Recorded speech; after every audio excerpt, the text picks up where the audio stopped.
when people say we don't believe in global warming, I say, no, I believe in global warming. I don't believe that human CO2 is causing that warming. A few years ago, if you would ask me, I would tell you it's CO2.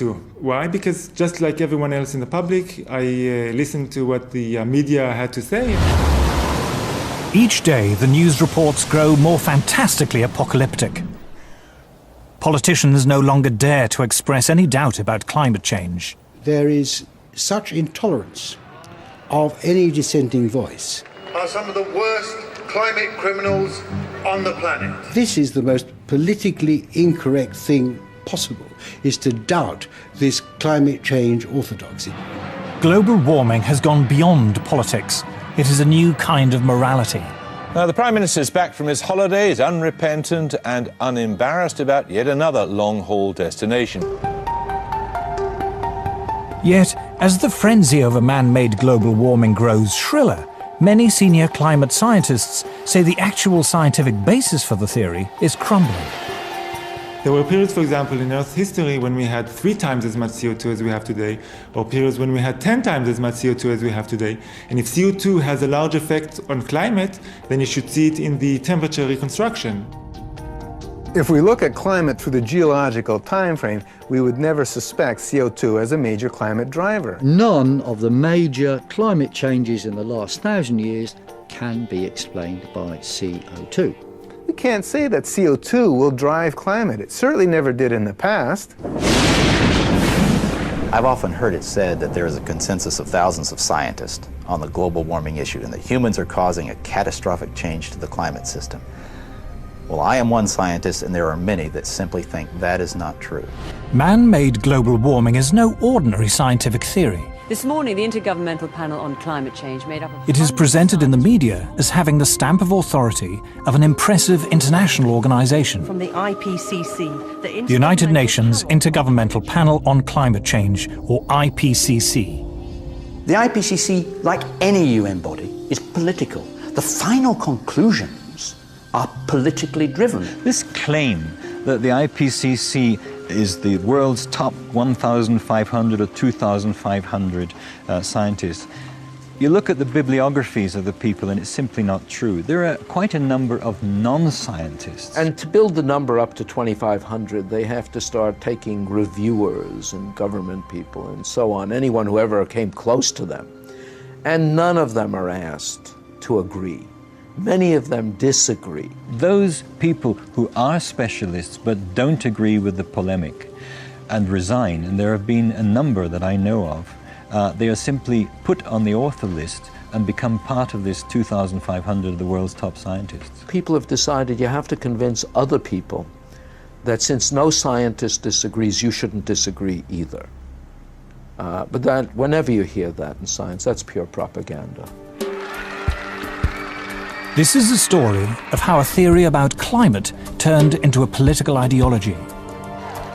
See, I don't even like to call it the environmental movement anymore because really it is a political activist movement, and they have become hugely influential at a global level.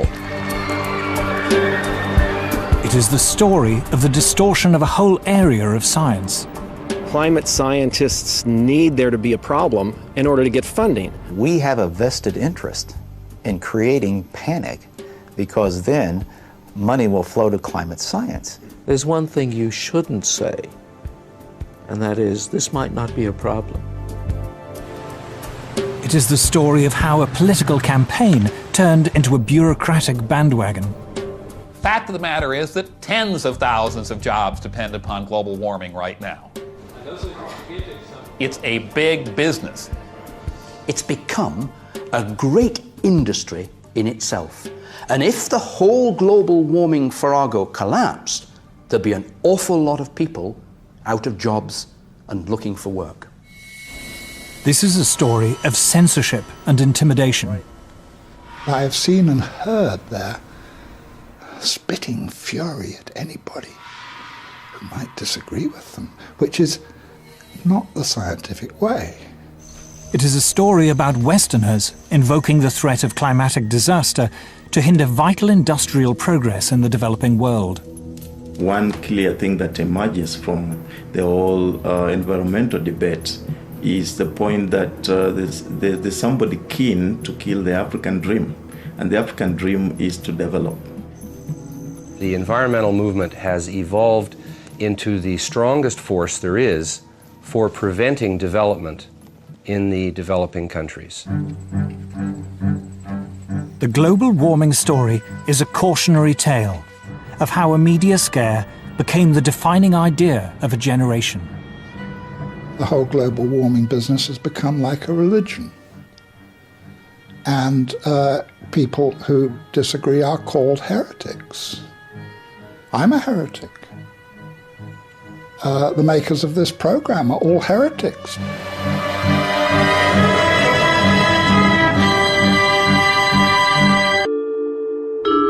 In 2005, a House of Lords inquiry was set up to examine the scientific evidence of man-made global warming. A leading figure in that inquiry was Lord Lawson of Blaby, who, as Chancellor of the Exchequer in the 1980s, was the first politician to commit government money to global warming research. We had a very, very thorough inquiry, took evidence from a whole lot of people expert in this area and produced a report. What surprised me was to discover how weak and uncertain the science was. In fact, there are more and more thoughtful people, some of them a little bit frightened to come out in the open, but who quietly, privately, and some of them publicly, are saying, hang on, wait a minute, this simply doesn't add up. We are told that the Earth's climate is changing. But the Earth's climate is always changing. In Earth's long history, there have been countless periods when it was much warmer and much cooler than it is today, when much of the world was covered by tropical forests, or else vast ice sheets. The climate has always changed, and changed without any help from us humans. We can trace the present warming trend back at least 200 years, to the end of a very cold period in Earth's history. This cold spell is known to climatologists as the Little Ice Age. Let it snow, let it snow, let it snow. It doesn't show signs of stopping. In the 14th century, Europe plunged into the Little Ice Age. And where we would look for evidence of this are the old illustrations and prints and pictures of Old Father Thames, because during the hardest and toughest winters of that Little Ice Age, the Thames would freeze over. And there were wonderful ice fairs held on the Thames, skating and people actually selling things on the ice. If we look back further in time, before the Little Ice Age, we find a balmy golden era, when temperatures were higher than they are today, a time known to climatologists as the medieval warm period.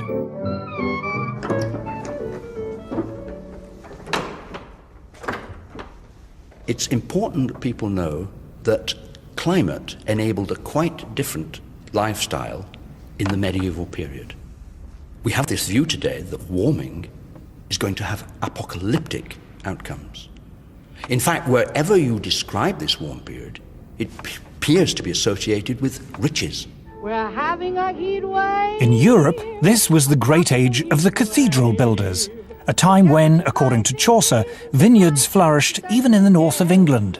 All over the city of London, there are little memories of the vineyards that grew in the medieval warm period. So this was a wonderfully rich time. And this little church, in a sense, symbolizes it, because it comes from a period of great wealth. Going back in time further still, before the medieval warm period, we find more warm spells, including a very prolonged period during the Bronze Age, known to geologists as the Holocene Maximum, when temperatures were significantly higher than they are now for more than 3 millennia.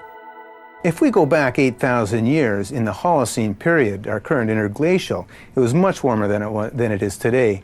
Now the polar bears obviously survived that period. They're with us today. They are very adaptable, and these warm periods in the past, what we call hypsithermals, pose no problem for them. Climate variation in the past is clearly natural. So why do we think it's any different today? In the current alarm about global warming, the culprit is industrial society. Thanks to modern industry, luxuries once enjoyed exclusively by the rich are now available in abundance to ordinary people. Novel technologies have made life easier and richer. Modern transport and communications have made the world seem less foreign and distant. Industrial progress has changed our lives. But has it also changed the climate? According to the theory of man-made global warming, industrial growth should cause the temperature to rise. But does it? Anyone who goes around and says that carbon dioxide is responsible for most of the warming of the 20th century hasn't looked at the basic numbers. Industrial production in the early decades of the 20th century was still in its infancy, restricted to only a few countries, handicapped by war and economic depression. After the Second World War, things changed. Consumer goods like refrigerators and washing machines and TVs and cars began to be mass-produced for an international market. Historians call this global explosion of industrial activity the post-war economic boom. So how does the industrial story compare with the temperature record? Since the mid-19th century, the Earth's temperature has risen by just over ½ degree Celsius. But this warming began long before cars and planes were even invented. What's more, most of the rise in temperature occurred before 1940, during a period when industrial production was relatively insignificant. After the Second World War, during the post-war economic boom, temperatures, in theory, should have shot up. But they didn't. They fell. Not for 1 or 2 years, but for 4 decades. In fact, paradoxically, it wasn't until the world economic recession in the 1970s that they stopped falling. CO2 began to increase exponentially in about 1940, but the temperature actually began to decrease 1940, continued till about 1975. So this is the opposite relation. When the CO2 is increasing rapidly, but yet the temperature decreasing, then we cannot say that CO2 and the temperature go together. Temperature went up significantly up to 1940 when human production of CO2 was relatively low. And then in the post-war years, when industry and the whole economies of the world really got going, and human production of CO2 just soared, the global temperature was going down. In other words, the facts didn't fit the theory. Just at a time when, after the Second World War, industry was booming, carbon dioxide was increasing, and yet the Earth was getting cooler and starting off scares of a coming ice age. It made absolutely no sense. It still doesn't make sense. Why do we suppose that carbon dioxide is responsible for our changing climate? CO2 forms only a very small part of the Earth's atmosphere. In fact, we measure changes in the level of atmospheric CO2 in tens of parts per million. If you take CO2 as a percentage of all the gases in the atmosphere, the oxygen, the nitrogen, and argon, and so on, it's 0.054%. It's an incredibly small portion. And then, of course, you've got to take that portion that supposedly humans are adding, which is the focus of all the concern, and it gets even smaller. Although CO2 is a greenhouse gas, greenhouse gases themselves only form a small part of the atmosphere. What's more, CO2 is a relatively minor greenhouse gas. The atmosphere is made up of a multitude of gases. A small percentage of them we call greenhouse gases. And of that very small percentage of greenhouse gases, 95% of it is water vapor. It's the most important greenhouse gas. Water vapor is a greenhouse gas, by far the most important greenhouse gas. So is there any way of checking whether the recent warming was due to an increase in greenhouse gas? There is only one way to tell, and that is to look up in the sky, or a part of the sky known to scientists as the troposphere. If it's greenhouse warming, you get more warming in the middle of the troposphere, the first 10, 12 kilometers of the atmosphere, than you do at the surface. There are good theoretical reasons for that, having to do with how the greenhouse works. The greenhouse effect works like this. The sun sends its heat down to Earth. If it weren't for greenhouse gases, this solar radiation would bounce back into space, leaving the planet cold and uninhabitable.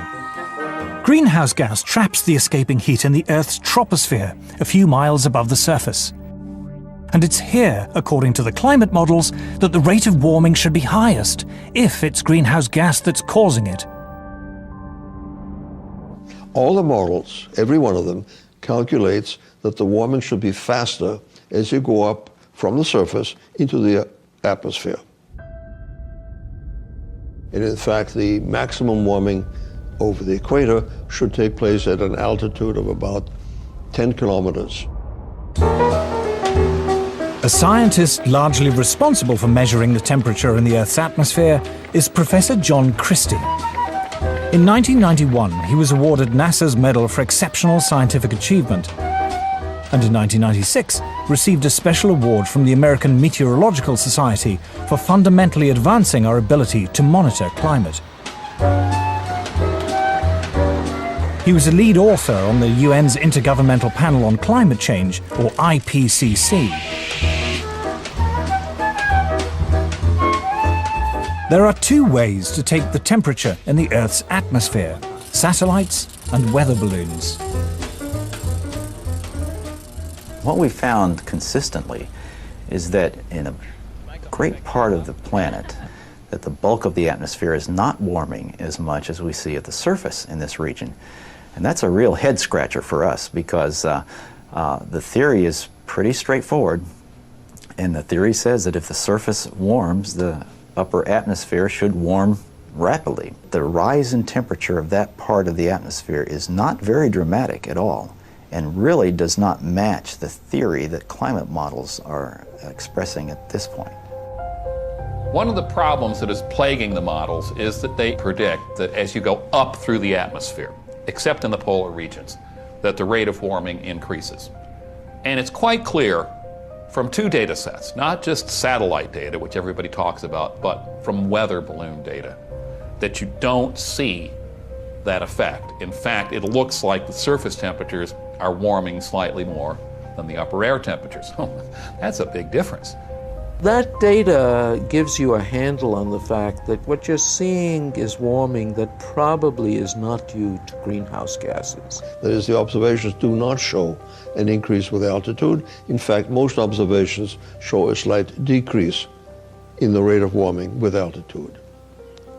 So in a sense, you can say that the hypothesis of man-made global warming is falsified by the evidence. So the recent warming of the Earth happened in the wrong place and at the wrong time. Most of the warming took place in the early part of the 20th century and occurred mostly at the Earth's surface, the very opposite of what should have happened according to the theory of man-made global warming. I am Al Gore. I used to be the next president of the United States of America. Former Vice President Al Gore's emotional film, An Inconvenient Truth, is regarded by many as the definitive popular presentation of the theory of man-made global warming. His argument rests on one all-important piece of evidence taken from ice core surveys in which scientists drilled deep into the ice to look back into Earth's climate history hundreds of thousands of years. The first ice core survey took place in Vostok in the Antarctic. What it found, as Al Gore correctly points out, was a clear correlation between carbon dioxide and temperature. We're going back in time now, 650,000 years. Here's what the temperature has been on our Earth. Now, one thing that kind of jumps out at you is, did they ever fit together? Most ridiculous thing I've ever heard. The relationship is actually very complicated, but there is one relationship that is far more powerful than all the others, and it is this. When there is more carbon dioxide, the temperature gets warmer. Al Gore says the relationship between temperature and CO2 is complicated, but he doesn't say what those complications are. In fact, there was something very important in the ice core data that he failed to mention. Professor Ian Clark is a leading Arctic paleoclimatologist who looks back into the Earth's temperature record tens of millions of years. When we look at climate on long scales, we're looking for geological material that actually records climate. If we're to take an ice sample, for example, we use isotopes to reconstruct temperature, but the atmosphere that's imprisoned in that ice, we liberate, and then we look at the CO2 content. Professor Clark and others have indeed discovered, as Al Gore says, a link between carbon dioxide and temperature. But what Al Gore doesn't say is that the link is the wrong way round. So here we're looking at the ice core record from Vostok, and in the red we see temperature going up from early time to later time at a very key interval when we came out of a glaciation. And we see the temperature going up, and then we see the CO2 coming up. CO2 lags behind that increase. It's got an 800-year lag, so temperature is leading CO2 by 800 years. There have now been several major ice core surveys. Every one of them shows the same thing. The temperature rises or falls, and then, after a few hundred years, carbon dioxide follows. So obviously, carbon dioxide is not the cause of that warming. In fact, we can say that the warming produced the increase in carbon dioxide. CO2 clearly cannot be causing temperature changes. It's a product of temperature. It's following temperature changes. The ice core record goes to the very heart of the problem we have here. They said, if the CO2 increases in the atmosphere as a greenhouse gas, then the temperature will go up. But the ice core record shows exactly the opposite. So the fundamental assumption, the most fundamental assumption of the whole theory of climate change due to humans is shown to be wrong. But how can it be that higher temperatures lead to more CO2 in the atmosphere? To understand this, we must first restate the obvious point that carbon dioxide is a natural gas produced by all living things. Few things annoy me more than to hear people talking about carbon dioxide as being a pollutant. You're made of carbon dioxide. I'm made of carbon dioxide. Carbon dioxide is how living things grow. What's more, humans are not the main source of carbon dioxide. Humans produce a small fraction in the single digits percentage-wise of the CO2 that is produced in the atmosphere. Volcanoes produce more CO2 each year than all the factories and cars and planes and other sources of man-made carbon dioxide put together. More still comes from animals and bacteria, which produce about 150 gigatons of CO2 each year, compared to a mere 6.5 gigatons from humans. An even larger source of CO2 is dying vegetation, from falling leaves, for example, in the autumn. But the biggest source of CO2 by far is the oceans.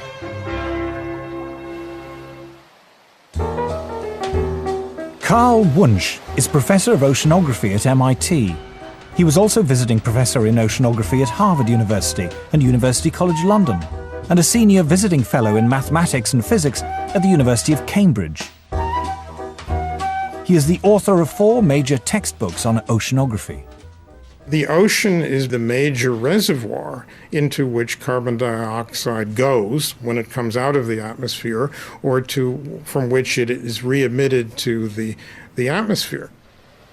If you heat the surface of the ocean, it tends to emit carbon dioxide. So similarly, if you cool the ocean surface, the ocean can dissolve more carbon dioxide. So the warmer the oceans, the more carbon dioxide they produce, and the cooler they are, the more they suck in.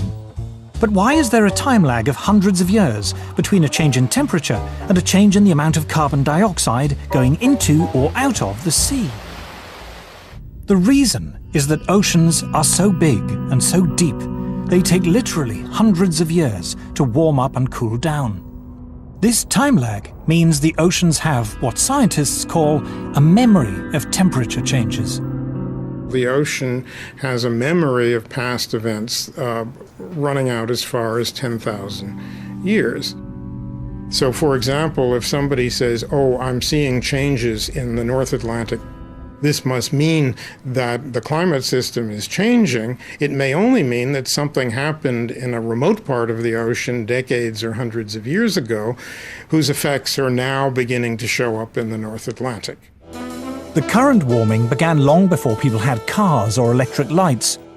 In the past 150 years, the temperature has risen just over half a degree Celsius. But most of that rise occurred before 1940. Since that time, the temperature has fallen for 4 decades and risen for 3. There is no evidence at all from Earth's long climate history that carbon dioxide has ever determined global temperatures. But if CO2 doesn't drive Earth's climate, what does? The common belief that carbon dioxide is driving climate change is at odds with much of the available scientific data. Data from weather balloons and satellites, from ice core surveys, and from the historical temperature records. But if CO2 isn't driving climate, what is? Isn't it bizarre to think that it's humans, when we're filling up our car, turning on our lights, that we're the ones controlling climate? Just look in the sky. Look at that massive thing, the sun. Even humans at our present 6.5 billion are minute relative to that. In the late 1980s, solar physicist Piers Corbyn decided to try a radically new way of forecasting the weather. Despite the huge resources of the official Met Office, Corbyn's new technique consistently produced more accurate results. He was hailed in the national press as a super weatherman. The secret of his success was the sun. The origin of our solar weather technique of long-range forecasting came originally from study of sunspots and a desire to predict those. And then I realised it was actually much more interesting to use the sun to predict the weather.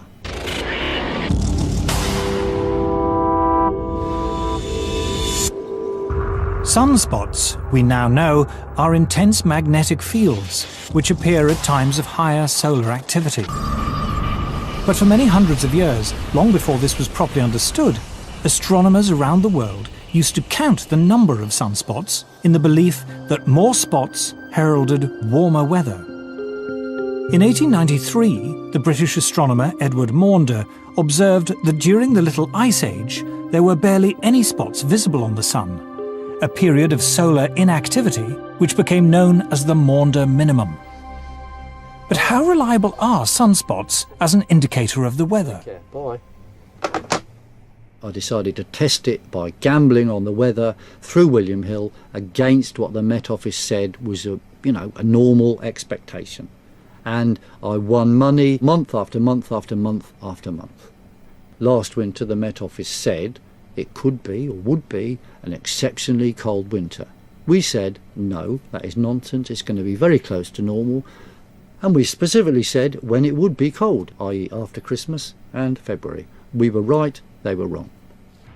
In 1991, senior scientists at the Danish Meteorological Institute decided to compile a record of sunspots in the 20th century and compare it with the temperature record.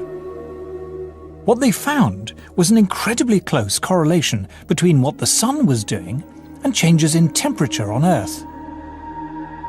Solar activity, they found, rose sharply to 1940, fell back for 4 decades until the 1970s, and then rose again after that. When we saw this correlation between the temperature and solar activity or sunspot cycle lengths, then people said to us, okay, it can be just a coincidence. So how can we prove that it's not just a coincidence? Well, one obvious thing is to have a longer time series or different time series. Then we went back in time. So Professor Friis Christiansen and his colleagues examined 400 years of astronomical records to compare sunspot activity against temperature variation. Once again, they found that variations in solar activity were intimately linked to temperature variation on Earth. It was the sun, it seemed, not carbon dioxide or anything else, that was driving changes in the climate. In a way, it's not surprising. The sun affects us directly, of course, when it sends down its heat. But we now know the sun also affects us indirectly through clouds. Clouds have a powerful cooling effect, but how are they formed? In the early 20th century, scientists discovered that the Earth was constantly being bombarded by subatomic particles. These particles, which they called cosmic rays, originated, it was believed, from exploding supernovae far beyond our solar system. When the particles coming down meet water vapor rising up from the sea, they form water droplets and make clouds.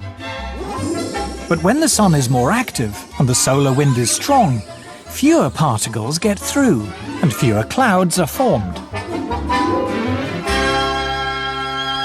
Just how powerful this effect was became clear only recently, when an astrophysicist, Professor Nir Shaviv, decided to compare his own record of cloud-forming cosmic rays with the temperature record created by a geologist, Professor Jan Weitzer, going back 600 million years.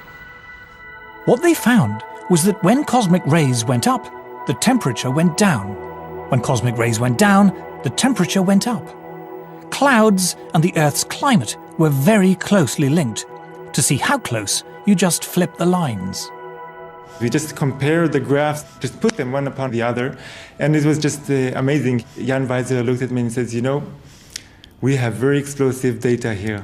I've never seen such vastly different records coming together so beautifully to show really what was happening over that long period of time. The climate was controlled by the clouds. The clouds were controlled by cosmic rays. And the cosmic rays were controlled by the sun. It all came down to the sun. If you had X-ray eyes, what appears as a nice, friendly yellow ball would appear like a raging tiger.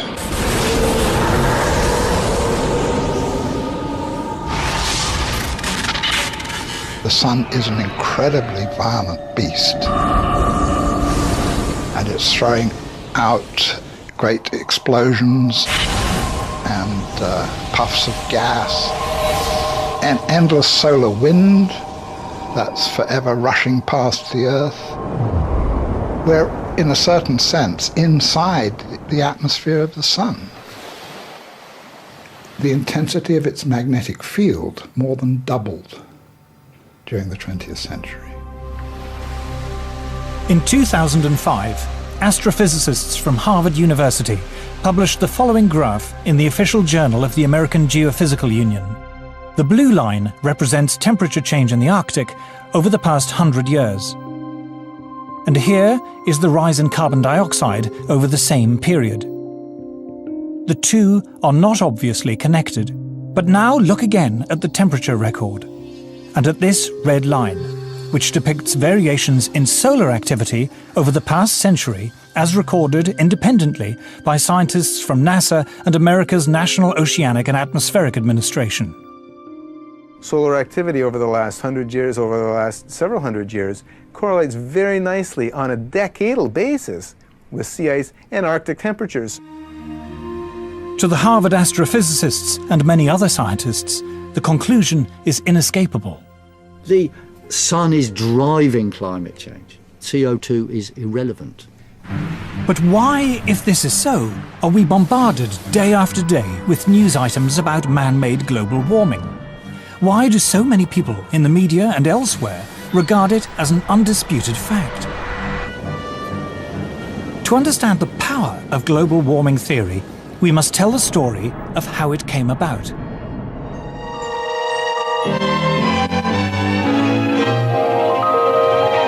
The weather satellite depicts a planet that grieves for its lost harvests in coming to the parched... Doom-laden predictions about climate change are not new.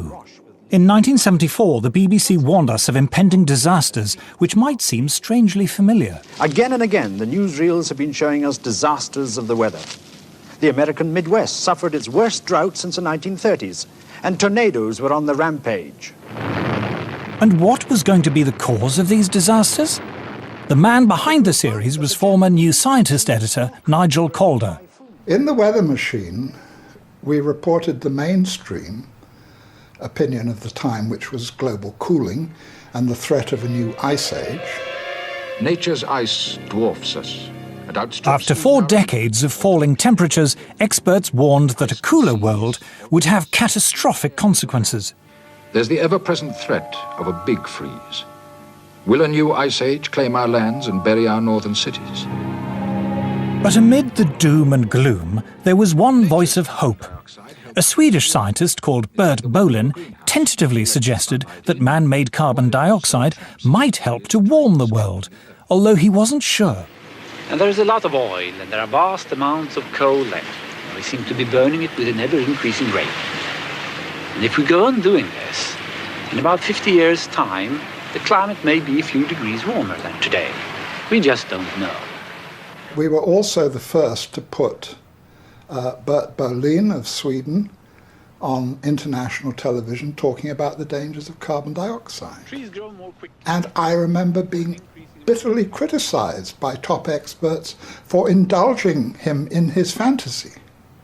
Climate hunters... At the height of the cooling scare in the 70s, Bert Bolin's eccentric theory of man-made global warming seemed absurd. 2 things happened to change that. First, temperatures started to rise.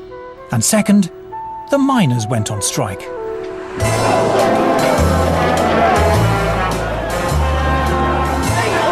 To Margaret Thatcher, energy was a political problem. In the early 70s, the oil crisis had plunged the world into recession, and the miners had brought down Ted Heath's Conservative government. Mrs. Thatcher was determined the same would not happen to her. She set out to break their power. What we have seen in this country is the emergence of an organized revolutionary minority who are prepared to exploit industrial disputes, but whose real aim is the breakdown of law and order and the destruction of democratic parliamentary government. The politicization of this subject started with Margaret Thatcher. She was very concerned always, I remember when I was Secretary of State for Energy, to promote nuclear power. Long before the issue of climate change came up, because she was concerned about energy security, and she didn't trust the Middle East, and she didn't trust the National Union of Mine Workers. So she didn't trust oil, and she didn't trust coal. So therefore she felt we really had to push ahead with nuclear power. And then when the climate change, global warming thing came up, she felt, well, this is great. This is another argument, because it doesn't have any carbon dioxide emissions. This is another argument why you should go for nuclear. And that is what she was really largely saying. It's been misrepresented since then. And so she said to the scientists, she went to the Royal Society and she said, there's money on the table for you to prove this stuff.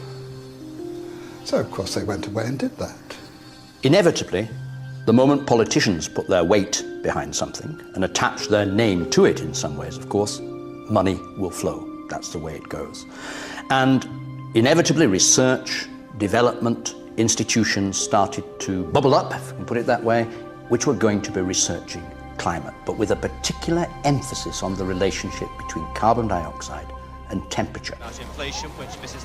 At the request of Mrs. Thatcher, the UK Met Office set up a climate modelling unit which provided the basis for a new international committee called the Intergovernmental Panel on Climate Change, or IPCC. They came out with the first big report which predicted climatic disaster as a result of global warming. I remember going to the scientific press conference and being amazed by 2 things. First, the simplicity and eloquence of the message and the vigour with which it was delivered. And secondly, the total disregard of all climate science up till that time, including, incidentally, the role of the sun, which had been the subject of a major meeting at the Royal Society just a few months earlier. But the new emphasis on man-made carbon dioxide as a possible environmental problem didn't just appeal to Mrs. Thatcher. It was certainly something very favourable to the environmental idea, what I call the medieval environmentalism of let's get back to the way things were in medieval times and get rid of all these dreadful cars and machines. They loved it. because carbon dioxide was for them an emblem of industrialization. Well, carbon dioxide clearly is an industrial gas, and sort of tied in with economic growth, with transportation in cars, with what we call civilization. And there are forces in the environmental movement that are simply against economic growth. They think that's bad. It could be used to legitimize a whole suite of myths that already existed: anti-car, anti-growth, anti-development, and above all, anti that great Satan, the US. Patrick Moore is considered one of the foremost environmentalists of his generation. He is co-founder of Greenpeace. The shift to climate being a major focal point came about for two very distinct reasons. The first reason was because by the mid-'80s, a majority of people now agreed with all of the reasonable things we in the environmental movement were saying they should do. Now, when a majority of people agree with you, it's pretty hard to remain confrontational with them. And so the only way to remain anti-establishment was to adopt ever more extreme positions. When I left Greenpeace, it was in the midst of them adopting a campaign to ban chlorine worldwide. Like I said, you guys, this is one of the elements in the periodic table, you know. I mean, I'm not sure if that's in our jurisdiction to be banning a whole element. Destroying the wall were soon down. The other reason that environmental extremism emerged was because world communism failed, the wall came down, and a lot of peaceniks and political activists moved into the environmental movement, bringing their neo-Marxism with them, and learned to use green language in a very clever way to cloak agendas that actually have more to do with anti-capitalism and anti-globalization than they do anything with ecology or science. The left have been slightly disoriented by the manifest failure of socialism and indeed even more so of communism as it was tried out. And therefore, they still remain as anti-capitalist as they were, but they have to find a new guise for their anti-capitalism. And it was a kind of amazing alliance from Margaret Thatcher on the right through to very left-wing anti-capitalist environmentalists that created this kind of momentum behind a loony idea. By the early 1990s, man-made global warming was no longer a slightly eccentric theory about climate. It was a full-blown political campaign. It was attracting media attention, and as a result, more government funding. Prior to Bush the Elder, I think the level of funding for climate and climate-related sciences was somewhere around the order of $170 million a year, which was reasonable for the size of the field. It jumped to $2 billion a year, more than a factor of 10. And yeah, that changed a lot. I mean, That's a lot of jobs. a lot of jobs. It brought a lot of new people into it who otherwise were not interested. So you developed whole cadres of people whose only interest in the field was that there was global warming. If I wanted to do research on, shall we say, the squirrels of Sussex, what I would do, and this is any time from 1990 onwards, I would write my grant application saying, I want to investigate the nut-gathering behavior of squirrels with special reference to the effects of global warming. And that way I get my money. If I forget to mention global warming, I might not get the money. There's really no question in my mind that the large amounts of money that have been fed into this particular, rather small area of science have distorted the overall scientific effort. We're all competing for funds. And if your field is the focus of concern, you have that much less work rationalizing why your field should be funded.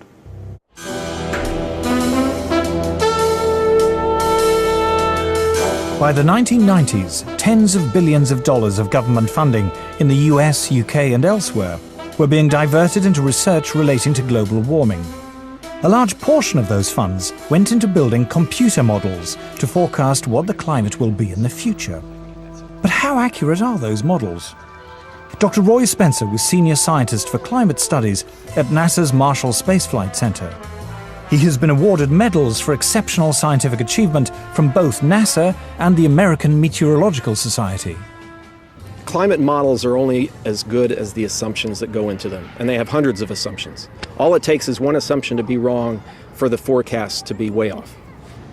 Climate forecasts are not new, but in the past, scientists were more modest about their ability to predict the weather.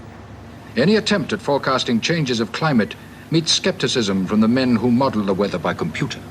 In making decisions which affect people, a bad prediction as to what the climate of the future will be can be far worse than none at all.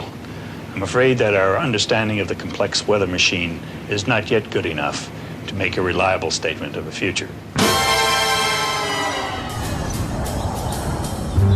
All models assume that man-made CO2 is the main cause of climate change, rather than the sun or the clouds.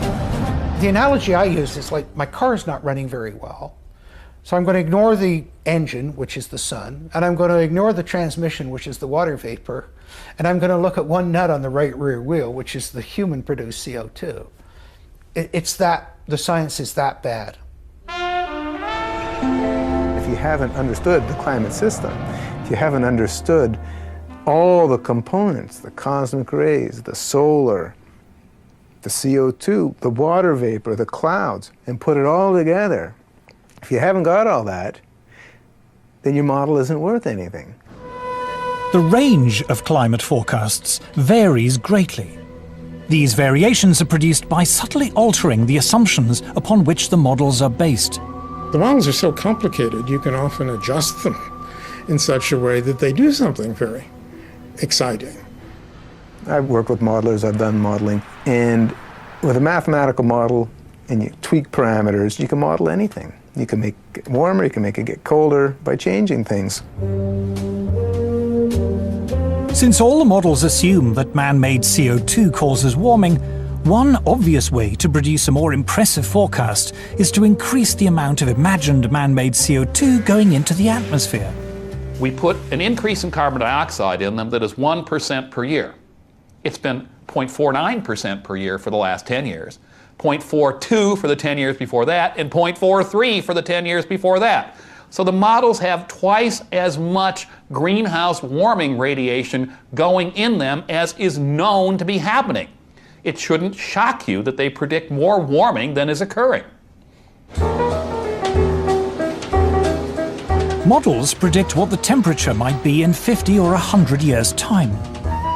It is one of their peculiar features that long-range climate forecasts are only proved wrong long after people have forgotten about them. As a result, there is a danger, according to Professor Carl Wunsch, that modelers will be less concerned in producing a forecast that is accurate than one that is interesting. Even within the scientific community, you see, it's a problem. If I run a complicated model and I do something to it, like melt a lot of ice into the ocean, and nothing happens, it's not likely to get printed. But if I run the same model and I adjust it in such a way that something dramatic happens to the ocean circulation, like the heat transport turns off, it will be published. People will say this is very exciting. It will even get picked up by the media. So there is a bias, there's a very powerful bias within the media and within the science community itself toward results which are dramatizable. The Earth freezes over. That's a much more interesting story than saying, well, you know, it fluctuates around. Sometimes the mass flux goes up by 10%, sometimes it goes down by 20%, but eventually it comes back. Well, you know, which would you do a story on? I mean, that's what it's about. To the untrained eye, computer models look impressive, and they give often wild speculation about the climate the appearance of rigorous science. They also provide an endless source of spectacular stories for the media. The thing that has amazed me as a lifelong journalist is how the most elementary principles of journalism seem to have been abandoned on this subject. In fact, the theory of man-made global warming has spawned an entirely new branch of journalism. You've got a whole new generation of reporters, environmental journalists. Now, if you're an environmental journalist, and if the global warming story goes in the trash can, so does your job. It really is that crude. And the reporting has to get more and more hysterical because there are still, fortunately, a few hardened news editors around who will say, you know, this is what you were saying 5 years ago. But now it's much, much worse. You know, there's going to be 10 feet of sea level rise by next Tuesday or something. They have to keep on getting shriller and shriller and shriller. It is now common in the media to lay the blame for every storm or hurricane on global warming. But is there any scientific basis for this? This is purely propaganda. Every textbook in meteorology is telling you the main source of weather disturbances is the temperature difference between the tropics and the pole. And we're told in a warmer world, this difference will get less. Now that would tell you you'll have less storminess, you'll have less variability. But for some reason that isn't considered catastrophic. So you're told the opposite. News reports frequently argue that even a mild increase in global temperature could lead to a catastrophic melting of the polar ice caps. But what does Earth's climate history tell us? We happen to have temperature records of Greenland that go back thousands of years. Greenland has been much warmer. Just 1,000 years ago, Greenland was warmer than it is today, yet it didn't have a dramatic melting event. Even if we talk about something like permafrost, a great deal of the permafrost, that icy layer under the forests of Russia, for example, 7,000 or 8,000 years ago melted far more than we're having any evidence about it melting now. So in other words, this is a historical pattern again, but the world didn't come to a crunching halt because of it. Professor Siunishi Akasofu is head of the International Arctic Research Center in Alaska. The IARC is the world's leading Arctic research institute. Professor Akasofu insists that over time, the ice caps are always naturally expanding and contracting. There are reports from time to time a big chunk of ice break away from the Antarctic continent. Those must have been happening all the time. But because now we have a satellite that can detect those, that's why they become the news. This data from NASA's meteorological satellites shows the huge natural expansion and contraction of the polar sea ice taking place in the 1990s. Practically all the TV programs that relate to global warming show big chunk of ice falling from the edge of the glaciers, but people forget that ice is always moving. News reports frequently show images of ice breaking from the edge of the Arctic. What they don't say is that this is as ordinary an event in the Arctic as falling leaves on an English autumn day. They ask me, did you see ice falling from the edge of the glaciers? Yes. That's the spring breakup. That's happened every year. Press come to us all the time, you know, I want to see something that the greenhouse disaster. I say there's none. Alarming television programs raise the fearful prospect of vast tidal waves flooding Britain. But what causes the sea level to change, and how fast does it happen? Sea level changes over the world in general are governed fundamentally by two factors. What we would call local factors, the relationship of the sea to the land, which often, by the way, is to do with the land rising or falling than anything to do with the sea. But if you're talking about what we call eustatic changes of sea, worldwide changes of sea, that's through the thermal expansion of the oceans, nothing to do with melting ice. And that's an enormously slow and long process. People say, oh, I see the ocean doing this last year. That means that something changed in the atmosphere last year. And this is not necessarily true at all. In fact, it's actually quite unlikely, because it can take hundreds to thousands of years for the deep ocean to respond to forces and changes that are taking place at the surface. It is also suggested that even a mild rise in temperature will lead to the spread northward of deadly insect-borne tropical diseases like malaria. But is this true? Professor Paul Reiter of the Pasteur Institute in Paris is recognized as one of the world's leading experts on malaria and other insect-borne diseases.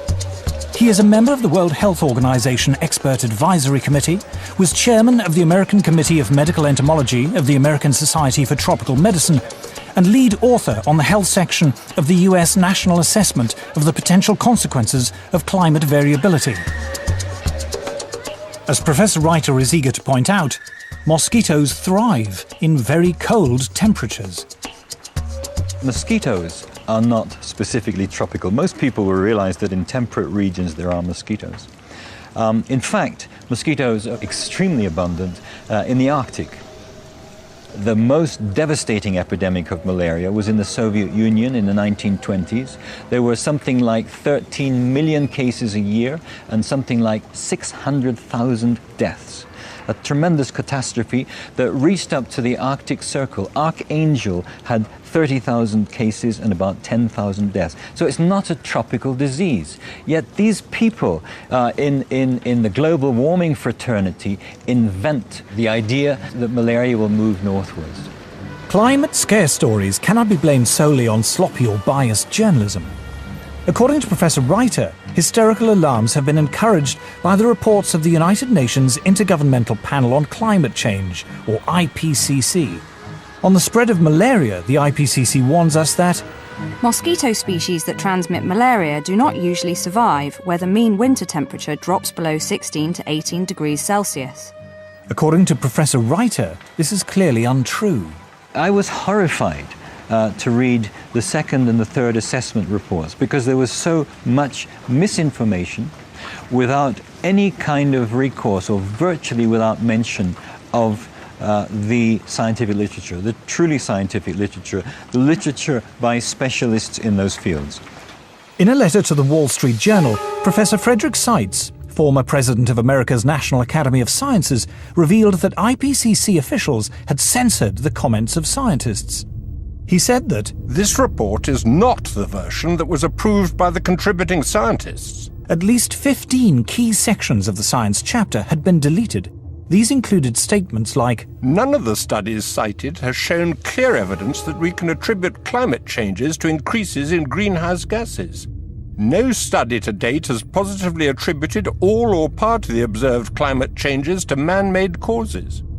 Professor Seitz concluded, I have never witnessed a more disturbing corruption of the peer review process than the events that led to this IPCC report.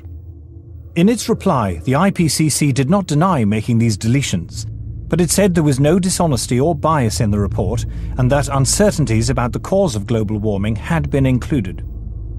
The changes had been made, it said, in response to comments from governments, individual scientists, and non-governmental organizations. When I resigned from the IPCC, I thought that was the end of it. But when I saw the final draft, my name was still there, so I asked for it to be removed. Well, they told me that I had contributed, so it would remain there. So I said, no, I haven't contributed because they haven't listened to anything I've said. So in the end, it was quite a battle. But finally, I threatened legal action against them, and they removed my name. And I think this happens a great deal. Those people who are specialists but don't agree with the polemic and resign, and there have been a number that I know of, they are simply put on the author list and become part of this 2,500 of the world's top scientists. Research relating to man-made global warming is now one of the best-funded areas of science. The US government alone spends more than $4 billion a year. According to NASA climatologist Roy Spencer, scientists who speak out against man-made global warming have a lot to lose. It's generally harder to get research proposals funded because of the stands that we've taken publicly. And you'll find very few of us that are willing to take a public stand because it does cut into their research funding. It is a common prejudice that scientists who do not agree with the theory of man-made global warming must be being paid by private industry to tell lies. I get it all the time. You must be in the pay of the multinationals. Sadly, like most of the scientists you'll talk to, I haven't seen a penny from the multinationals. I'm always accused of being paid by the oil and gas companies. I've never received a nickel from the oil and gas companies. I joke about I wish they would pay me, then I could afford their product. Whenever anybody says that I'm in the pay of an oil company, I say my bank manager would wish. There is almost no private sector investment in climatology, and yet to be involved in any research project which involves an industry grant, no matter how small, can spell ruin to a scientist's reputation. Modern technology fueled by greenhouse gases. Patrick Michaels is Professor of Environmental Sciences at the University of Virginia. He was chair of the Committee on Applied Climatology at the American Meteorological Society, president of the American Association of State Climatologists, the author of 3 books on meteorology, and an author and reviewer on the UN's Intergovernmental Panel on Climate Change. But when he conducted research which was part funded by the coal industry, he found himself among those under attack from climate campaigners. British-based corporations are some of the worst climate criminals on the planet. Shell is based in the UK, right here in London. We have the right and the duty to take it back into public ownership, dismantle it, break it up, and send its managers to rehabilitation training. But reasoned debate is not the only casualty in the global warming alarm. As international public policy bears down on industrial emissions of carbon dioxide, the developing world is coming under intense pressure not to develop. I'm no expert on climate change, I'm no scientist, and what I'm going to say next is a great big turn-off. It's just that. Turn it off! Anything you don't need, you're not using it, it's easier than you think to make a difference. Delegates from around the world are flying into Nairobi for a conference sponsored by the UN to talk about global warming. Civil servants, professional NGO campaigners, carbon offset fund managers, environmental journalists and others will discuss every aspect of man-made climate change, from how to promote solar panels in Africa to the relationship between global warming and sexism. The conference lasts 10 days. The number of delegates exceeds 6,000. The billions of dollars invested in climate science means there is a huge constituency of people dependent upon those dollars. And they will want to see that carry forward. It happens in any bureaucracy. Where I live, we have a local council global warming officer. There's a huge tail out there of people who have, in one way or another, been recruited to join this particular bandwagon. Anybody who stands up and says, hey, wait a minute, let's look at this coolly and rationally and carefully and see actually how much merit, how much this stands up, they will be ostracized. Scientists, accustomed to the relative civility and obscurity of academic life, suddenly find themselves publicly attacked if they dare to challenge the theory of man-made global warming, vilified by campaign groups and even within their own universities. It's the old English saying, if you stand up in the coconut shy, they're going to throw at you. So I understand that there's going to be some of that, but it gets pretty difficult and pretty nasty and very personal. And there've been, death threats and all sorts of things. And so I'm not doing it for my health. These days, if you are skeptical about the litany around climate change, you're suddenly like as if you're a Holocaust denier. The environmental movement, really, it is a political activist movement, and they have become hugely influential at a global level. And every politician is aware of that today. Whether you're on the left, in the middle, or the right, you have to pay homage to the environment. In the past month, the global warming campaign has won a great victory. The United States government, once a bastion of resistance, has succumbed. George Bush is now an ally. Western governments have now embraced the need for international agreements to restrain industrial production in the developed and developing world. But at what cost? Paul Driesen is a former environmental campaigner. My big concern with global warming is that the policies being pushed to supposedly prevent global warming are having a disastrous effect on the world's poorest people. Global warming campaigners say it does no harm to be on the safe side. Even if the theory of man-made climate change is wrong, we should impose draconian measures to cut carbon emissions just in case. They call this the precautionary principle. The precautionary principle is a very interesting beast. It's basically used to promote a particular agenda and ideology. It's always used in one direction only. It talks about the risks of using a particular technology, fossil fuels, for example, but never about the risks of not using it. It never talks about the benefits of having that technology. Anne Muagela is about to cook a meal for her children. She is one of the 2 billion people, a third of the world's population, who have no access to electricity. Instead, they must burn wood or dried animal dung in their homes. The indoor smoke this creates is the deadliest form of pollution in the world. According to the World Health Organization, 4 million children under the age of 5 die each year from respiratory diseases caused by indoor smoke, and many millions of women die early from cancer and lung disease for the same reason. If you were to ask a rural person to define development, they'll tell you, yes, I'll know I've moved to the next level when I have electricity. Actually, not having electricity creates such a long chain of problems because the first thing you will miss is the light. So you get that they have to go to sleep earlier because there's no light. There's no reason to stay awake. I mean, you can't talk to each other in darkness. No refrigeration or modern packaging means that food cannot be kept. A fire in the hut is too smoky and consumes too much wood to be used as heating. There is no hot water. We in the West cannot begin to imagine how hard life is without electricity. The life expectancy of people who live like this is terrifyingly short, their existence impoverished in every way. A few miles away, the UN is hosting its conference on global warming in its plush gated headquarters. The gift shop is selling souvenirs of peasant tribal life, while delegates discuss how to promote what are described as sustainable forms of electrical generation.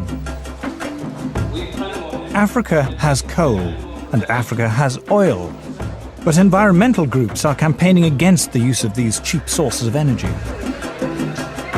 Instead, they say Africa and the rest of the developing world should use solar and wind power. A short drive out of Nairobi, we find our first solar panel. A Kenyan public health official has brought us to a clinic which serves several villages. The only electrical implements in the clinic are the electric lights and a refrigerator in which to keep vaccines, medicine and blood samples. Electricity is provided by 2 solar panels. So what can it do successfully? Lighting. Lighting only? Yes. What happens when you put lighting plus the refrigerator and others? What happens? It sounds an alarm. It sounds an alarm? Yeah. Then can we maybe see that?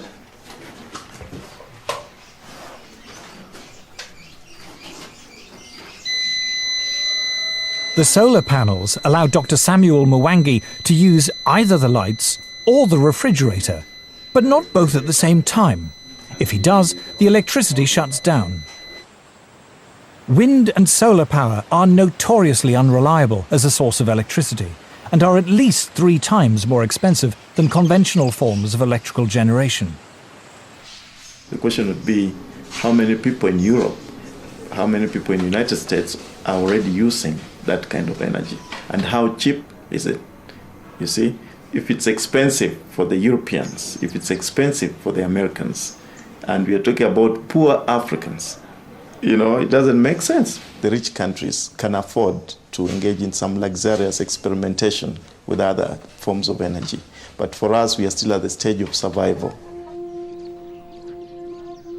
To former environmentalist Paul Driesen, the idea that the world's poorest people should be restricted to using the world's most expensive and inefficient forms of electrical generation is the most morally repugnant aspect of the global warming campaign.